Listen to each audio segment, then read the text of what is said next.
महायुतीमधील काही नेत्यांना मुस्लिम तुष्टीकरणाची बाधा झाली असून जिहादी प्रवृत्तीच्या काही मुस्लिम नेत्यांना जवळ करून त्यांना कोल्हापूर महापालिकेची उमेदवारी देण्यात आली आहे। असे प्रकार वेळीच थांबवले नाहीत तर महायुतीला एकही हिंदुत्ववादी मत मिळणार नाही असा इशारा हिंदुत्ववादी संघटनाच्या वतीनं गजानन तोडकर यांनी आज पत्रकार परिषदेत दिला। हिंदुत्ववादी कार्यकर्ते आणि हिंदू मतदारांना कमी लेखण्याची चूक कोणीही करू नये, तसं केल्यास आगामी निवडणुकांमध्ये त्याची मोठी किंमत महायुतीला मोजावी लागेल असा गर्भित इशाराही यावेळी देण्यात आला आहे। कोल्हापूर महानगरपालिकेची निवडणूक 15 जानेवारी रोजी होते। या निवडणुकीसाठी कट्टर हिंदुत्वनिष्ठांना उमेदवारी मिळावी अशी मागणी कोल्हापुरातील विविध हिंदुत्ववादी संघटनांच्या वतीनं महायुतीमधील भारतीय जनता पार्टी आणि शिवसेना या पक्षांच्या प्रमुख नेत्यांसह पदाधिकाऱ्यांकडे केली होती। मात्र महायुतीतील या नेत्यांसह पदाधिकाऱ्यांनी याकडे दुर्लक्ष केलं। हिंदुत्ववाद्यांना कायम सर्वच बाबतीत विरोध करणाऱ्या मुस्लिम समाजातील जिहादी प्रवृत्तीच्या मुस्लिम नेत्यांना जवळ करून त्यांना महायुतीनं उमेदवारी दिली आहे। हे प्रकार वेळीच थांबवले नाहीत तर महायुतीला एकही हिंदुत्ववादी मत मिळणार नाही असा इशारा आज विविध हिंदुत्ववादी संघटनांच्या वतीनं गजानन तोडकर यांनी पत्रकार परिषदेत दिला।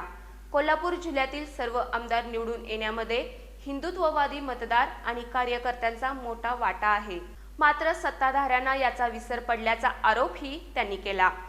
त्यांच्या विजयाचं श्रेय केवळ लाडक्या बहिणीला दिलं जातंय, मात्र प्रत्यक्षात हिंदुत्ववादी कार्यकर्त्यांनी प्रत्यक्ष जनतेत जाऊन तसंच सोशल मीडियाच्या माध्यमातून हिंदुत्वाचा जागर केलाय।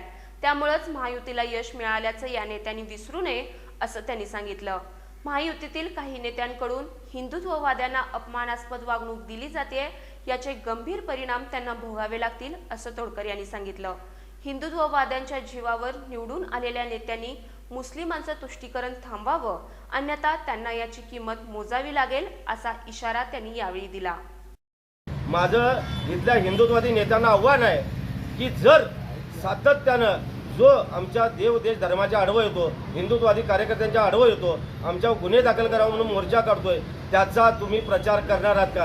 त्याला तुम्ही उमेदवारी दिलेली आहे आणि ही अत्यंत निंदनीय आहे। ज्याची निंदा जेवढी करावी तितकी थोडी आहे। कोल्हापुरातील सर्व 20 प्रभागांमध्ये हिंदुत्ववादी यंत्रणांचा प्रभाव नक्कीच दिसून येईल असं यावेळी गजानन तोडकर यांनी सांगितलं। हिंदुत्वाशी कोणताही संबंध नसलेल्या व्यक्तींना उमेदवारी देऊन महायुतीनं काय साध्य केलंय असा सवाल त्यांनी उपस्थित केला। आगामी स्थानिक स्वराज्य संस्थांच्या निवडणुकीत पक्ष नव्हे तर हिंदुत्वाला पूरक उमेदवार पाहूनच मतदानाचा निर्णय घेतला जाईल असं त्यांनी स्पष्ट केलं। याबाबत योग्य वेळी हिंदुत्ववादी मतदार आणि कार्यकर्त्यांना निरोप देऊन योग्यच कार्यक्रम केला जाईल असं त्यांनी सांगितलं। कोल्हापुरातील प्रभाग क्रमांक 12 मध्ये आर्थिक हितसंबंधासाठी मुस्लिम उमेदवारांना फायदा करून देण्याचा डाव रचला गेल्याचा आरोप यावेळी करण्यात आला। मात्र प्रभागात असलेलं अंबाबाईचं मंदिर हे सकल हिंदू समाजाच्या आस्थेचा विषय असून या ठिकाणी कोणतीही तडजोड केली जाणार नाही असा इशारा यावेळी देण्यात आलाय। महायुतीनं हिंदुत्ववादी कार्यकर्ते आणि मतदारांना कमी लेखण्याची चूक करू नये, अन्यथा त्यांना त्याची किंमत मोजावी लागेल असा इशाराही यावेळी देण्यात आलाय। यावेळी हिंदू एकताचे गजानन तोडकर, दीपक देसाई यांच्यासह आशिष लोखंडे, अंजली जाधव, विक्रम मोहिते, प्रसन्न शिंदे, विलास मोहिते, हिंदूराव शेळके तसंच कोल्हापुरातील विविध हिंदुत्ववादी संघटनांचे पदाधिकारी आणि कार्यकर्ते उपस्थित होते।